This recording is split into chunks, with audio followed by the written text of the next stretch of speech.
শেরপুরের নালিতাবাড়ি ও কাকরকান্দি ইউনিয়নে Paragon feed কোম্পানির বর্জ্যে ক্ষতিগ্রস্ত কৃষকদের মাঝে আর্থিক সহায়তা প্রদান করা হয়েছে।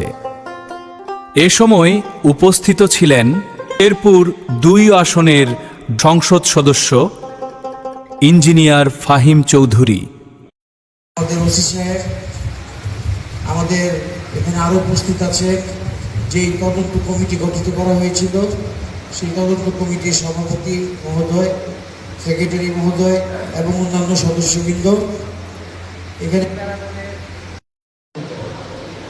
পাশাপাশি প্যারাগনের মধ্যে একটা কৃষক বাঁচলে কিন্তু দেশ বাঁচবে। দয়া করে একটু ধৈর্য ধরবেন, তাদেরকে সময় দিবেন, তারা এবং সময় দিতে হবে এই ত্রুটি যেন তারা ঠিক করতে পারে। 90% প্রোডাকশন হওয়া উচিত আমাদের জমি জমায় থাকুক, কৃষকরা বাঁচুক।